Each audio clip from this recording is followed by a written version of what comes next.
கர்த்தருக்குள் அன்புள்ள சகோதர சகோதரிகளே, ஆண்டவர் இயேசு கிறிஸ்து நாமத்தினாலே உங்களை அன்போடு வாழ்த்தி எழுப்புதல் செய்திகள் என்கிற இந்த நிகழ்ச்சிக்கு வரவேற்கிறேன். இன்றைய செய்தியின் தலைப்பு கர்த்தரின் செய்கைகளும் நோக்கங்களும். கர்த்தரின் செய்கைகளும் நோக்கங்களும். அதாவது நம்முடைய ஆண்டவர் எது செய்தாலும் அவருடைய செய்கைகளுக்கு பின்னாடி நோக்கம் இருக்கும். இதை நாம் புரிந்து கொள்ள வேண்டும். வேதத்தில் இதுக்கு நிறைய உதாரணங்களை பார்க்க முடியும். இன்றைக்கு ஒரு 7 உதாரணங்களை பார்க்க போகிறோம். முதலாவது உதாரணம் பைபிள் புஸ்தகத்தில் இஸ்ரவேலர்களை குறித்து. இஸ்ரவேலர்களை எகிப்தின் அடிமைத்தனத்திலிருந்து பார்வோன் ராஜாவினிடத்திலிருந்து ஆண்டவர் விடுதலையாக்கி கானானுக்கு வழிநடத்தினார் என்ற விஷயம் நம்ம எல்லாருக்கும் தெரிந்த ஒரு விஷயம். அவர்களை அங்கிருந்து விடுதலை ஆக்கி கொண்டு வந்ததனுடைய நோக்கம் என்ன என்பதை ஆண்டவர் அங்கே நிறைய இடங்கள்ல சொல்லுகிறார். மோசேவை பார்வோன் ராஜாவினிடத்தில் அனுப்பும் பொழுது ஆண்டவர் அவர்கள் எதற்காக அங்கிருந்து விடுதலையாக்கினார் என்கிற நோக்கத்தை சொன்னார். உதாரணத்துக்கு ஒரு 3 வசனங்களை சொல்லுகிறேன். யாத்திராகமம் 5ஆம் அதிகாரம் 1ஆம் வசனம், யாத்திராகமம் 8ஆம் அதிகாரம் 1ஆம் வசனம், யாத்திராகமம் 9ஆம் அதிகாரம் 1ஆம் வசனம். இன்னும் நிறைய வசனங்களில் இதே நோக்கத்தை கர்த்தர் சொல்லியிருக்கிறார். அதாவது அந்த மக்கள் கர்த்தரை ஆராதிக்கும்படியாய் அந்த இடத்திலிருந்து வெளியிலே வர வேண்டும். இப்பொழுது அந்த வசனத்தை வாசிக்க கேட்போம். யாத்திராகமம் 8ஆம் அதிகாரம் 1வது வசனம். அப்பொழுது கர்த்தர் மோசேயை நோக்கி நீ பார்வோனிடத்தில் போய் எனக்கு ஆராதனை செய்ய என் ஜனங்களை அனுப்பிவிடு என்று சொல்லுகிறார். அப்போ அந்த இடத்துல ஆண்டவர் எகிப்தில் இருந்த இஸ்ரவேல் மக்களை விடுதலையாக்கினதற்கு காரணம் இவர்கள் வெளியில வந்து கர்த்தருக்கு ஆராதனை செய்ய வேண்டும். அருமையான சகோதரியே, இன்றைக்கு நம்மையும் கூட பார்வோனுக்கு ஒப்பனையாக இருக்கிற பிசாசினிடத்திலிருந்து ஆண்டவர் விடுதலையாக்கி கொண்டு வந்து விட்டார். முக்கிய காரணம் கர்த்தரை நாம் ஆராதிக்க வேண்டும். அந்த பார்வோனுக்கு ஒப்பனையாக இருக்கிற பிசாசின் கையிலிருந்து மட்டுமல்லாமல் இன்னும் நம்ம வேதத்தில் வாசிப்போமானால் பலவிதமான சாபங்களிலிருந்து நம்மை ரட்சித்திருக்கிறார். பலவிதமான பாவங்களிலிருந்து நம்மை ரட்சித்திருக்கிறார். பலவிதமான வியாதிகளிலிருந்து நம்மை ரட்சித்திருக்கிறார். குடும்ப பிரச்சனைகளிலிருந்து ரட்சித்திருக்கிறார். இன்னும் கூட நம்முடைய தரித்திர நிலைமையிலிருந்து ரட்சித்திருக்கிறார். வியாதிகளிலிருந்து ரட்சித்திருக்கிறார். இதெல்லாம் கர்த்தரை நாம் ஆராதிக்க வேண்டும் என்கிறது ஆண்டவருக்கு இருக்கிற முக்கிய நோக்கம். இன்னைக்கு நிறைய பேர் அதை மறந்துவிட்டு கர்த்தர் அவர்களை ரட்சித்த பிறகு, விடுதலையாக்கின பிறகு, சுகமாக்கின பிறகு, பிசாசின் கரத்தை விடுதலையாக்கி அவங்க வாழ்க்கை ஆசீர்வதித்த பிறகு அவர்கள் கர்த்தரை முற்றிலுமாய் மறந்து விடுகிறார்கள். அப்படிப்பட்டவர்களை குறித்து ஆண்டவர் சொல்லும் பொழுது உபாகமம் புஸ்தகத்தில் 28ஆம் அதிகாரத்தில் 47வது வசனத்தை நாம் வாசிப்போமானால் இப்படி எந்த குறையும் இல்லாமல் சம்பூர்ணமாக இருக்கிற சூழ்நிலையில் அந்த இஸ்ரவேல் மக்கள் எகிப்திலிருந்து வெளியில வந்த பிறகு அவர்கள் ஆண்டவரை மறந்ததுனாலே ஆண்டவர் அவர்களை ஆஸ்வதிக்க மாட்டேன், உங்களுக்கு எல்லாம் குறைச்சலை நான் கொடுப்பேன், சாபத்தை கொடுப்பேன் என்று அந்த இடத்துல சொல்லுகிறார். வாசிக்க கேட்போம். சகலமும் பரிபூர்ணமாய் இருக்கையில் நீ மனமகிழ்ச்சியோடும் களிப்போடும் உன் தேவனாகிய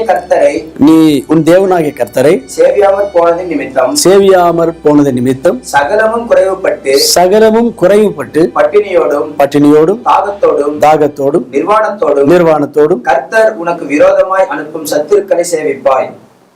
ஆகவே சகலமும் பரிபூர்ணமாக இருக்கிறது, எந்த குறையும் இல்லை என்கிற சூழ்நிலை அவங்களுக்கு வந்த பிறகு இஸ்ரவேல் மக்கள் அந்த எகிப்து வெளியே வந்த பிறகு கர்த்தரை சேவிப்பதோ ஆராதிப்பதோ மகிமைப்படுத்துவதோ மறந்து விட்டார்கள். அதனால் ஆண்டவர் அவர்களுக்கு ஆசீர்வாதங்களுக்கு பதிலாக சாபங்களை தருவேன் என்று இந்த இடத்துல சொல்லுகிறார். அருமையான சகோதரனே, சகோதரியே, எருசலேமிலே வந்து என்னுடைய ஆலயத்தில் என்னை ஆராதிக்கிறவர்களுக்கு ஏற்ற காலத்தில் தேவையான மழையை நான் வர்ஷிக்க பண்ணி ஆசீர்வதிப்பேன் என்று ஆண்டவர் அவரை ஆராதிக்கிற மக்களுக்கு வாக்கு பண்ணின ஆசீர்வாதங்களை குறித்து நாம் சகரியா 14ஆம் அதிகாரம் 17ஆம் வசனத்தில் வாசிக்க முடிகிறது. ஆகவே அருமையான சகோதரனே, சகோதரியே, உங்களை ஆண்டவர் அந்த பிசாசினிடத்திலிருந்து மீட்டிருக்கிறார், ரட்சித்திருக்கிறார் என்று சொன்னால் நீங்கள் கர்த்தரை முழு மனதோடு நன்றியுள்ள இருதயத்தோடு ஆராதிக்கிறவர்களாய் மாற வேண்டும். ஞாயிற்றுக்கிழமைகளில் மட்டுமல்லாமல் ஒவ்வொரு காலையிலையும் மாலையிலையும் கர்த்தரை ஆராதிக்கிறவர்களாய் மாற வேண்டும் என்பதற்காக அதுதான் ஆண்டவருடைய நோக்கம் என்பதை நீங்கள் புரிந்து கொள்ள வேண்டும். இரண்டாவதாக, ஆண்டவர் தானியேலை சிங்ககபியிலிருந்து அற்புதமாக ரட்சித்தார், காப்பாற்றினார் என்று தானியேல் புஸ்தகம் 6ஆம் அதிகாரத்தில் நாம் வாசிக்கிறோம். நம்ம எல்லாருக்கும் தெரிந்த ஒரு விஷயம். அந்த பசியா இருந்த சிங்கங்களும் கூட தானியேலை தின்று விடாதபடிக்கு கர்த்தர் ஒரு தேவதூதனை அனுப்பி அந்த சிங்க கெபியிலிருந்து காப்பாற்றினார். எதற்காக காப்பாற்றினார், என்ன நோக்கத்தினால காப்பாற்றினார் என்றால், அவரை இன்னும் சில காலங்களுக்கு உயிர் வாழ செய்து ஊழியத்திலே பயன்படுத்திக் கொள்ள வேண்டும் என்பதற்காக அல்ல. அப்படி செய்வதன் மூலமாக கர்த்தராகிய தேவன் ஒருவரே ஜீவன் உள்ளவர் என்று அந்த பகுதியில், அந்த தேசத்தில் உள்ள எல்லாருக்கும் புரிய வைப்பதற்காக அந்த நோக்கத்தினாலே ஆண்டவர் தானியேலை காப்பாற்றினார். தானியேல் அந்த சிங்ககபியிலிருந்து வெளியில வந்த பிறகு அந்த தேசத்தினுடைய, பாபிலோன் தேசத்தினுடைய ராஜா தரியு ராஜா என்ன சொல்லுகிறார் என்றால் 26ஆம் வசனத்தை வாசிக்க கேட்போம். என் ராஜ்யத்தின் ஆளுகைக்குள் எங்கும் உள்ளவர்கள் யாவரும் தானியேலின் தேவனுக்கு முன்பாக நடுங்கி பயப்பட வேண்டும் என்று என்னாலே தீர்மானம் பண்ணப்படுகிறது. அவர் ஜீவனுள்ள தேவன். அவர் யாரு? தானியேலுடைய தேவன். அவர் ஜீவனுள்ள தேவன். அவர் என்றென்றைக்கும் நிலைத்திருக்கிறவர். அவருடைய ராஜ்யம் அழியாது என்று அந்த தரியு ராஜா இந்த தானியேல் சேவிக்கிற கர்த்தர் ஜீவனுள்ளவர் என்பதை அறிக்கை செய்கிறார். இப்படி அவர் வாயினாலே இதை அறிக்கை செய்ய வைக்க வேண்டும் என்பதற்காக கர்த்தர் தானியேலை ரட்சித்தார். அருமையான சகோதரனே, சகோதரியே, உங்களையும் கூட ஆண்டவர் சிங்கத்துக்கு ஒப்பா இருக்கிற பிசாசிடத்திலிருந்து ரட்சித்து இருக்கிறார். பிசாசுக்கு இருக்கிற பல பெயர்கள்ல சிங்கம் என்பதும் ஒரு பெயர் என்று 1 பேதுரு 5ஆம் அதிகாரம் 8ஆம் வசனத்துல நாம் வாசிக்கிறோம். இந்த சிங்கத்துக்கு ஒப்பா இருக்க இந்த பிசாசு சாத்தான் நம்மை கொல்றதுக்கு, அழிக்கிறதுக்கு வகை தேடி கொண்டிருக்கிறான் என்று ஆண்டவர் இயேசு கிறிஸ்து யோவான் 10:10 சொல்லியிருக்கிறார். ஆனால் கர்த்தர் அவரிடத்திலிருந்து நம்மை அற்புதமாக, பத்திரமாக காப்பாற்றி நம்மை வழி நடத்தி கொண்டிருக்கிறார். காரணம் என்ன தெரியுங்களா? நம்முடைய ஆண்டவர் தான் ஜீவனுள்ள தேவன் என்பதை இந்த உலகத்துக்கு நாம் புரிய வைக்க வேண்டும். அதற்காக தான் நம்மை ஒவ்வொரு நாளும் ஆண்டவர் காப்பாற்றி கொண்டிருக்கிறார். இதை நாம் சிந்தையிலே வைத்துக் கொள்ள வேண்டும். நம்முடைய தேவன் ஒருவர் தான் இந்த உலகத்தை படைத்தவர், ஜீவன் உள்ளவர். இது அறியாத மக்கள் நம்மை சூழ்ந்து எத்தனையோ பேர், லட்சக்கணக்கானவங்க இருக்கிறாங்க. ஏதாவது ஒரு வகையில நாம் சேவிக்கிற இந்த கர்த்தர் தான், இந்த இயேசு கிறிஸ்து தான் ஜீவன் உள்ளவர் என்பதை நாம் அவர்களுக்கு புரிய வைக்க வேண்டும், தெரிய வைக்க வேண்டும், நிரூபிக்க வேண்டும். அதற்காகவே நம்மை காப்பாற்றி கொண்டிருக்கிறார். இதுதான் ஆண்டவர் நம்மை ஒவ்வொரு நாளும் காப்பாற்றி வருகிறதனுடைய நோக்கம் என்பதை நாம் புரிந்து கொள்வோமாக. மூன்றாவதாக, ஆண்டவருடைய செய்கைகளுக்கு பின்னால் அவருடைய நோக்கம் இருக்கும் என்பதை நாம் தியானித்துக் கொண்டிருக்கிறோம். அன்றைக்கு யோவான் சுவிசேஷம் 11ஆம் அதிகாரம் நாம் வாசிக்கும் பொழுது, அன்றைக்கு லாசருவை ஆண்டவர் மரித்து 3 நாட்களுக்கு பிறகு அந்த சமாதியில் இருந்து உயிரோடு எழுப்பினார் என்ற அந்த சம்பவத்தை நாம் அங்கே வாசிக்கிறோம். லாசரு 3 நாள் மரித்து 3 நாள் ஆயின பிறகு அவரை உயிரோடு எழுப்பினாரே, அதனுடைய நோக்கம் என்ன என்று நாம் அங்கே வாசிக்கும் பொழுது அவங்க மர்த்தாலும் மரியாலும் தம்பி இழந்திருக்கிறாங்க, இன்னும் அந்த வீட்டுக்கு யாருமே இல்லையே, அவங்களுக்கு ஒரு துணையாக யாரும் இல்லையே என்ற ஒரு பரிதாபத்தின் நிமித்தம் அல்ல.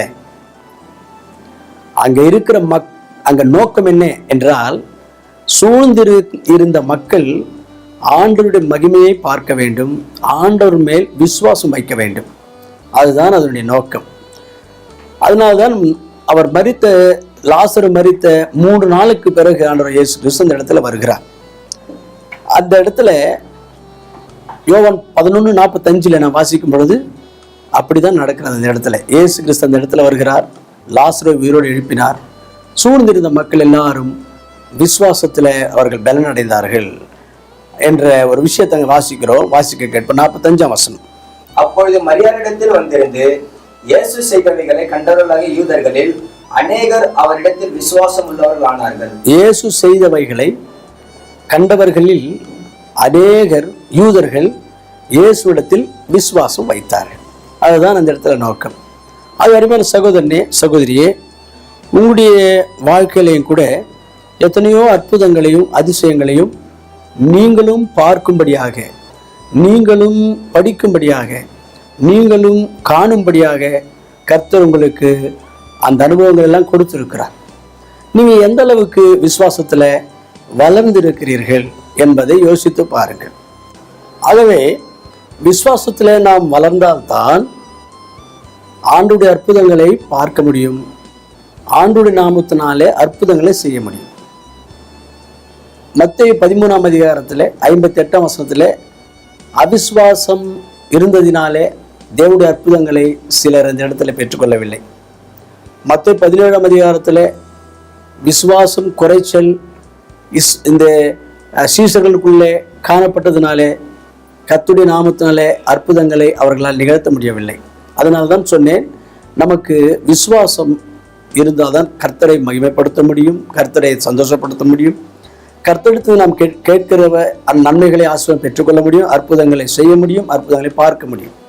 அதனால தான் சீஷர்கள் கர்த்தாவே என்னுடைய விசுவாசத்தை வர்த்திக்க பண்ணும் என்று ஜெபித்தார்கள். ஆக சகோதரனே, சகோதரியே, நாம் எல்லாரும் கூட விசுவாசத்தில் விருத்தி அடைய வேண்டும், வளர வேண்டும். அதற்காக நமக்கு நிறைய ஆண்டவர் நிறைய வாய்ப்புகளை தந்திருக்கிறார். வேதத்தை நாம் அதிகமாக கேட்போமானால் நமக்கு விசுவாசம் வளரும் என்று ரோமர் 10:17 வாசிக்கிறோம். அது மட்டும் இல்லாமல் நாம் விசுவாச வீரர்களாக இருக்கிற மிஷினரிஸ் அவருடைய வாழ்க்கை வரலாறை நாம் படிக்கும் பொழுது நம்முடைய விசுவாசம் நமக்கு வளர்ச்சி, நாம் விசுவாசத்தில் வளருவோம். விசுவாசம் நாம் ஜெபம் பண்ணுவதனாலே நமக்கு ஆண்டவர் விசுவாசத்தை அதிகப்படுத்துவார். விசுவாசத்தை நாம் அறிக்கை செய்து நாம் கர்த்தரை நம்பி உறுதியாக நம்பும் பொழுது விசுவாசத்தில் பலப்படுவோம். இப்படியாக வேதத்தை தியானிக்கிறதுனால, படிக்கிறதுனால விசுவாசத்தை வளர முடியும். ஆகவே இப்படிப்பட்ட முயற்சிகள் எல்லாம் செய்து விசுவாசத்தில் வளர கர்த்தர் நமக்கு கிருபை செய்வாராக.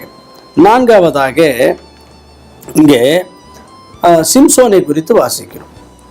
சிம்சோன் அவன் ஆண்டவருக்கு விரோதமாக, ஆண்டவருடைய சித்தத்துக்கு விரோதமாக என்னென்ன பாவமான காரியங்களை செய்தார் இதெல்லாம் நமக்கு தெரியும். ஆனாலும் அவருக்கு ஒரு சூழ்நிலையில் ஆண்டவரிடத்தில் அவர் ஜெபம் பண்ணுகிறார். அதை குறித்து நாம் நியாயாதிபதிகள் புஸ்தகத்தில் வாசிக்கிறோம். நியாயாதிபதிகள் புஸ்தகத்தில் 16ஆம் அதிகாரத்தில் 28-31 வரைக்கும் வாசிப்போமானால், ஆண்டவரிடத்தில் ஜெபம் பண்ணி தன்னுடைய பலமெல்லாம் இழந்த பிறகு, பரிசுத்த ஆவியின் அபிஷேகம் இழந்த பிறகு, சத்துருக்களுடைய கைகளில் மாட்டிக்கொள்ளும் பொழுது அவர் ஆண்டவரை நோக்கி ஜெபம் பண்ணினார். ஆண்டவரே, இன்னொரு விசை எனக்கு பலத்தை கொடுங்கப்பா, நான் இந்த சத்துருக்களை நான் அழிக்கிறேன் ஆண்டவரே என்று சொல்லி ஜெபம் பண்ணினான். ஆண்டவர் அந்த ஜெபத்தை கேட்டு அந்த சிம்சோனுக்கு மறுபடியும் பலத்தை கொடுத்தார் அப்படின்னு நாம் அங்கே வாசிக்கிறோம். அங்கே வாசிக்கும் பொழுது என்ன நடந்தது என்று பார்த்தால், அந்த பெலிஸ்தியர்களாகிய அந்த சத்துருக்களை இவர் முற்றிலுமாக அழித்து விட்டார். அதாவது இவர் பிறக்கிறதுக்கு முன்னமே இவருடைய வாழ்க்கை குறித்து ஆண்டவருக்கு அது நோக்கமாக இருந்தது, ஆண்டவருடைய சித்தமாக இருந்தது. இவரை பயன்படுத்தி பிலிஸ்தியர்களை அழிக்கணும், பிலிஸ்தியருடைய கரங்களின் கீழே இருக்கிற இஸ்ரேல் மக்களை மீட்டு கொண்டு வரணும் என்பது ஆண்டவருடைய சித்தம். ஆனால் இவர் ஆண்டவருடைய சித்தத்தின் விலகி போனதுனால அது நடக்கலை. ஆனாலும் இவருக்கு மறுபடியும் ஒரு பலத்தை ஆண்டவர் கொடுத்ததுக்கு காரணம் அந்த சத்துருக்களை அழிக்க வேண்டும் என்கிற நோக்கம். ஆகவே தான் நான் சொன்னேன், கர்த்தர் நமக்கு எது செய்தாலும் ஒரு நோக்கத்தோடு செய்வார். அந்த நோக்கம் இந்த இடத்துல அருமையாய் நிறைவேறுகிறது. 31ஆம் வசனத்தை வாசிக்க கேட்போம். நியாயாதிபதிகள் 16:30. என் ஜீவன் பெலிஸ்தரோட கூட மடிய கடவது என்று சொல்லி பலமாய் சாய்க்க அந்த வீடு அதில் இருந்த பிரபுக்கள் மேலும் எல்லா ஜனங்கள் மேலும் விழுந்தது. இவ்விதமாய் அவன் உயிரோடு இருக்கையில் அவனால் கொல்லப்பட்டவர்களை பார்க்கிறோம், அவன் சாகும்போது அவனால் கொல்லப்பட்டவர்கள் அதிகமாய் இருந்தார்கள். அவன் சாகும்போது அவனால் கொல்லப்பட்டவர்கள் அதிகமாக இருந்தார். பிலிஸ்தியர்கள் அதிகமானவர்களை அவர் கொண்டு போட்டு விட்டார். ஆகவே அருமையான சகோதரனே சகோதரியே, நம்முடைய சத்துருக்களாக இருக்கிற இந்த வானமண்டலங்களுக்கு பிசாசின் சேனைகள், பிசாசுகள், அசுத்தாவிகள், சாத்தான், இவைகளெல்லாம் நமக்கு விரோதமாய் எழும்பி போராடுகிற சத்துருக்கள். இந்த சத்துருக்களை நாம் அழிக்க வேண்டும் என்பதற்காக ஆண்டவர் நம்முடைய வாழ்க்கையிலையும் கூட நோக்கம் வைத்திருக்கிறார். அந்த நோக்கத்தை நிறைவேற்றுவதற்காக தான் கர்த்தர் நமக்கும் நல்ல ஒரு பலனையும் பரிசுத்தாவின் வல்லமையையும் அபிஷேகத்தையும் தந்து வைத்திருக்கிறார். அதை நாம் உணர்ந்து சத்துருடைய காரியங்கள் எல்லாம் அழிக்க வேண்டும். ஜபத்தின் மூலமாய் அழிக்க வேண்டும், உபவாசத்தின் மூலமாய் அழிக்க வேண்டும். சபையாய் கூடி ஜபம் பண்ணினால் பிசாசின் காரியங்கள்லாம் அழிக்கலாம், ஒழிக்க அந்த சக்தி ஆண்டவர் சபைக்கு தந்திருக்கிறார். மத்தேயு 16:18 அதை நாம் வாசிக்கிறோம். நம்முடைய குடும்ப ஜபத்தின் மூலமாய் பிசாசின் காரியங்கள் அழிக்கலாம். இயேசுவின் இரத்தத்தின் மூலமாக, இயேசுவின் நாமத்தின் மூலமாய் பிசாசின் காரியங்கள் அழிக்கலாம் என்று வெளிப்படுத்தின விசேஷத்தில் 12:11 வாசிக்கிறோம். இயேசுவின் நாமத்தினால பிசாசின் காரியங்கள் நிர்மூலமாக்கி போடலாம் என்று 1 யோவான் 3:8 வாசிக்கிறோம். ஆகவே அருமையானவர்களை, கர்த்தர் நமக்கு கொடுத்திருக்கிற பரிசுத்தாவின் வல்லமையும் பலத்தையும் பெற்றுக்கொண்டு பிசாசின் காரியங்கள் எல்லாம் ஒழிக்க வேண்டும். அதற்காக தான் கர்த்தர் நம்மை அபிஷேகம் பண்ணியிருக்கிறார், பரிசுத்தாவினால் நம்மை நிரப்பியிருக்கிறார். அதுதான் ஆண்டவருடைய நோக்கம் என்பதை புரிந்து கொண்டு நாம் செயல்பட வேண்டும். 5வதாக, அன்னாளுக்கு ஆண்டவர் சமுவேல் என்கிற ஒரு குழந்தை கொடுத்தார் என்று நம்ம எல்லாருக்கும் தெரியும். அதை குறித்து 1 சாமுவேல் 1ஆம் அதிகாரத்தில் நாம் வாசிக்கிறோம். அங்கே அன்னாள் ஆண்டவரிடத்தில் வந்து ஜெபம் பண்ணிருக்கிற நேரத்தில் அந்த அம்மா என்ன சொன்னாங்க என்று நாம் வாசிக்கும் பொழுது, ஆண்டவரே, நீ ஒரு ஆண் குழந்தை எனக்கு கொடுத்தால் அவனை வளர்த்து வாழ்நாளெல்லாம் உமக்கு சேவை செய்யத்தக்கதாக நான் அவனை கொடுக்கிறேன் என்று பொருத்தனையோடு கூட ஜெபம் பண்ணினான். ஆண்டவர் அங்கே அந்த இடத்துல வாசிக்கிறோம், அந்த அம்மா அதுக்கு முன்னே கூட நிறைய நேரங்களில் வந்து ஜெபம் பண்ணியிருக்கிறாங்க. ஆனால் ஆண்டவர் அன்னாளுக்கு அந்த கர்ப்பத்தின் கனியை கொடுக்கலை. அந்த பர்டிகுலர் வருஷத்தில் மட்டும் ஆண்டவர் அந்த அம்மாவுக்கு அந்த கர்ப்பத்தின் கனியை கொடுத்து சாமுவேல் என்கிற ஒரு அழகான குழந்தையை கொடுத்தார். காரணம் என்ன, ஆண்டவருடைய நோக்கம் என்ன என்றால், அவன் தேவனுடைய ஆலயத்தில் ஊழியம் செய்ய வேண்டும் என்பதாக இருந்தது. ஆகவே அருமையானவர்களே, நம்முடைய வாழ்க்கையிலே கூட ஆண்டவர் நமக்கு நல்ல ஒரு நம்முடைய வாழ்க்கை கர்த்தருக்கு இருக்கிற நோக்கம் என்னவென்றால், கர்த்தருக்கு நாம் சேவை செய்ய வேண்டும், கர்த்தருக்கு நாம் ஊழியம் செய்ய வேண்டும். ஆலயத்தில் அன்னாள் கவனித்த பொழுது அங்கே ஊழியக்காரர் குறையாக இருந்தது, ஊழியக்காரர் இல்லாத குறை. அந்த குறையை இந்த சகோதரி, அதாவது இந்த அன்னாள் நிரப்ப வேண்டும் என்று நினைத்தாள். அதுபோல் நமக்கும் கூட நம்முடைய திருச்சபையில் என்ன ஊழியத்தில் நம்முடைய பங்கு என்ன, அல்லது எந்த கேப்பில் நாம் இருந்து கர்த்தருக்கு சேவை செய்யலாம் என்பதை யோசித்து அந்த ஊழியத்தில் இருக்கிற அந்த கேப்ஸ் நாம் ஃபில் பண்ண வேண்டும். அதுதான் நம்முடைய வாழ்க்கை குறித்து கர்த்தருக்கு இருக்கிற சித்தம். நமக்கு என்ன படிப்பு என்ன கொடுத்திருக்கார் ஆண்டவர், எப்படிப்பட்ட ஒரு திறமையை கொடுத்திருக்கிறார், எதில் அனுபவம் கொடுத்திருக்கிறார், என்ன பரிசுத்தாவின் வரத்தை கொடுத்திருக்கிறார், நாம ஊழியத்தில் எந்த பகுதிக்கு நாம் மேட்ச் ஆவோம், பொருத்தமாக இருப்போம் என்பதை யோசித்து அந்த ஊழியத்தில் எந்த குறையில்லாதபடிக்கு நாம் என்னென்ன வகையில் கர்த்தருக்காக அந்த குறைகளாக இருக்கிற இடங்களை நாம் நிரப்பி கர்த்தருடைய ஊழியம் பூர்ணமாக பர்ஃபெக்டாக நடக்கிறதுக்கு நம்முடைய பங்குக்கு நாம் உழைக்க வேண்டும், ஒப்பு கொடுக்க வேண்டும். அதுதான் ஆண்டவருடைய சித்தம். அதனால தான் நமக்கு ஆண்டவர் நல்ல ஆயுசு நாட்களை கொடுத்திருக்கிறார், நல்ல ஆரோக்கியத்தை கொடுத்திருக்கிறார், பரிசுத்த ஆவியின் அபிஷேகத்தை கொடுத்திருக்கிறார், வேதத்தை கொடுத்திருக்கிறார், ஸ்லாக்கியத்தை கொடுத்திருக்கிறார், எவ்வளோ படிப்பும் திறமைகளை கொடுத்திருக்கிறார். இதை நாம் உணர்ந்து கர்த்தருக்கு நாம் எந்த இடத்துல ஊழியத்தில் நாம் மேட்ச் ஆகுவோமோ, குறை இருக்கோ அந்த குறையை அந்த இடத்தை நிரப்பி கர்த்தருக்காக சேவை செய்ய வேண்டும். ஆறாவதாக, கர்த்தருக்கு நமக்கு ஆண்டவர் நம்முடைய வாழ்க்கையில் செயல்படுகிற ஒவ்வொரு செயலுக்கு பின்பாக இருக்கிற ஆண்டவருடைய நோக்கங்கள் என்று பார்க்கும் பொழுது இன்னும் கூட ஒரு சம்பவத்தை நாம் வாசிக்கலாம். யோவான் சுவிசேஷம் 2ஆம் அதிகாரத்தில் முதல் 11 வசனங்களை நாம் வாசிக்கும் பொழுது, அன்றைக்கு கானா ஊரில் அந்த திருமணத்தில் நடந்த ஒரு சம்பவம் நம்ம எல்லாருக்கும் தெரிந்த ஒரு சம்பவம். அந்த சம்பவத்தில் அங்கே கானா ஊரில் திராட்சசம் குறைப்பட்ட பொழுது ஆண்டவர் இயேசுவினிடத்தில் வந்து அவர்கள் சொன்னார்கள். அப்போ ஆண்டவர் இயேசு கிறிஸ்து அங்கே இருக்கிற அந்த கற்ஜாடிகளை நிரப்புங்கள் என்று சொன்னார். அதில் தண்ணீர்னால் நிரப்பினார்கள். அந்த தண்ணீரை திராட்சசமாக மாற்றி ஒரு அற்புதத்தை செய்தார். அந்த அற்புதம் செய்ததுடைய நோக்கம் என்ன என்றால், அந்த திருமண வீட்டாருக்கு அவமானம் வரக்கூடாது என்ற நோக்கம் அல்ல. அங்கே நோக்கம் என்னவென்றால், ஆண்டவர் அந்த அற்புதத்தை செய்ததனுடைய நோக்கம் ஆண்டவருடைய மகிமையை அங்கே இருக்கிற மக்கள் பார்க்க வேண்டும், ஆண்டவருக்கு அந்த இடத்துல மகிமை எல்லாரும் செலுத்த வேண்டும் என்பதுதான் அங்கே நோக்கம். அதுதான் அவங்க 11ஆம் வசனத்தில் வாசிக்க போகிறோம். வாசிக்க கேட்போம். யோவான் சுவிசேஷம் 2:11. இவ்விதமாக இயேசு இந்த முதலாம் அற்புதத்தை கலிலேயாவில் உள்ள கானா ஊரில் செய்து தம்முடைய மகிமையை வெளிப்படுத்தினார்.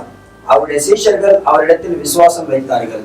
அவருடைய மகிமையை வெளிப்படுத்துறதுக்காக ஆண்டவர் இந்த இடத்துல இந்த அற்புதத்தை செய்தார். அப்படியாகவே அருமையான சகோதரனே, சகோதரியே, உங்களுடைய வாழ்க்கையிலையும் கூட கர்த்தர் ஒரு அற்புதத்தை செய்யும் பொழுது அவருடைய மகிமை எப்பேற்பட்டது என்று உங்களுடைய வாழ்க்கையின் மூலமாக, என்னுடைய வாழ்க்கையின் மூலமாக இந்த உலகத்துக்கு புரிய வைப்பதற்காக அற்புதங்களை கர்த்தர் செய்கிறார். நாமும் கூட அவைகளை பெற்றுக்கொண்டவர்களாக ஆண்டவரை அவருடைய மகிமைகளை நாம் இன்னும் கூட எல்லாருக்கும் சாட்சியாய் சொல்லி அவருடைய நாமத்தை நாம் மகிமைப்படுத்த வேண்டும்.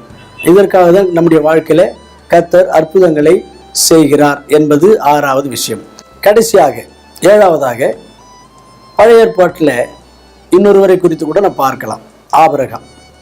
இந்த ஆபிரகாமை ஆண்டவர் அழைத்தார் என்று நமக்கு தெரியும். அவரை சீமனாக்கி நல்ல பொருளாதாரத்தில் அவரை உயர்த்தினார். அவருக்கு ஒரு குழந்தை பாக்கியத்தை கொடுத்தார். ஆபிரகாமுக்கு எந்த குறையில்லாதபடிக்கு அவரை எல்லா வகையிலும் ஆண்டவர் துணையாக இருந்து எல்லா வகையிலும் ஆஸ்வதித்தார் என்று நமக்கு தெரியும். ஆனால் அவர் அழைக்கும் போது ஆண்டவர் ஆபிரகாமுடைய அழைப்பில் இருந்த ஆண்டவருடைய நோக்கம் அல்லது ஆபிரகாமை ஆண்டவர் அழைத்ததற்கான நோக்கம் அங்கே சொல்லுகிறார். ஆதியாகமம் 12ஆம் அதிகாரத்தில் முதல் 2 வசனங்களை நான் வாசிக்கும் பொழுது, ஆபிரகாமை ஆண்டவர் அழைத்தார் 1ஆம் வசனத்தில். 2ஆம் வசனத்தை வாசிக்க கேட்போம். நான் உன்னை பெரிய ஜாதியாக்கி உன்னை ஆசீர்வதித்து உன் பேரை பெருமைப்படுத்துவேன். நீ மற்றவர்களுக்கு ஆசீர்வாதமாய் இருப்பாய். இதுதான் ஆண்டவர் ஆபிரகாமை அழைத்ததுடைய நோக்கம். ஆபிரகாமை ஆசீர்வதிக்க மட்டுமல்ல, மற்றவர்களுக்கு ஆபிரகாம் மூலமாய் ஆசீர்வாதங்கள் புறப்பட்டு போக வேண்டும். இந்த உலகம் ஆபிரகாம் மூலமாக ஆசீர்வதிக்கப்பட வேண்டும். இதுதான் ஆண்டவருடைய நோக்கம். ஆகவே இன்றைக்கு கூட அருமையான சகோதரனே, சகோதரியே, உங்களையும் என்னையும் கர்த்தர் ஆசீர்வதித்து வைத்திருக்கிறார் என்று சொன்னால், நாம் ஆண்டவருக்கு பிரியமாய் நடந்தோம், விசுவாசமாக இருந்தோம், ஆண்டவருடைய வழியிலிருந்து விலகாமல் இருந்தோம். அதனால தான் நம்ம நல்ல நிலையிலே ஆண்டவர் ஆசிரிச்சு வச்சிருக்கிறார் என்றெல்லாம் நாம் நினைக்கிறோம். அது உண்மையாக கூட இருக்கலாம். ஆனால் அதே நேரத்தில் கர்த்தர் ஒருவரை ஆசீர்வதிப்பதற்கு பின்னாடி இருக்கிற கர்த்தருடைய நோக்கம் என்னவென்றால், அவர்கள் மற்றவர்களுக்கு ஆசீர்வாதமாக இருக்க வேண்டும். மற்றவர்களுக்கு ஆசீர்வாதமாக இருக்க வேண்டும். உலகத்தில் உள்ள ரட்சிக்கப்படாதவங்களுக்கு ரட்சிப்பின் சுவிசேஷத்தை சொல்லி அவர்களை கர்த்தருக்குள்ளே வழி நடத்துகிற, ஆசீர்வாதங்களுக்குள்ளே அவர்களை நடத்துகிற விதத்தில் அவர்கள் வாழ்ந்து அந்நிய மக்களுக்கு ஆசீர்வாதமாக இருக்க வேண்டும். சபையில் இருக்கிற பலவீனர்கள், ஏழைகள், விதவைகளுக்கு இவர்களால் இயன்ற உதவிகளை செய்து பலவீனர்களை தாங்கி பலப்படுத்தி கர்த்தருடைய விசுவாசத்தில் பக்தியில் சிறப்படுத்துகிற வகையிலே வாழ்ந்து கர்த்தருடைய மக்களுக்கு ஆசீர்வாதமாக இருக்க வேண்டும். ஊழியக்காரருக்கு கீழாக அடங்கி அவரை அனுசரித்து அவரை மதித்து அவரோடு ஒத்துழைத்து கர்த்தருடைய ஊழியம் வளருவதற்கு தோள் கொடுத்து இவ்வகையிலே ஊழியத்தில் ஆசீர்வாதமாக இருக்க வேண்டும். இப்படி பல வகையாய் நாம் ஆசீர்வாதமாய் வாழ வேண்டும். இதற்காக தான் கர்த்தர் நம்மை ஆசீர்வதித்து இருக்கிறார் என்று நாம் புரிந்து கொள்ள வேண்டும். இப்படியாக நாம் கர்த்தருக்கு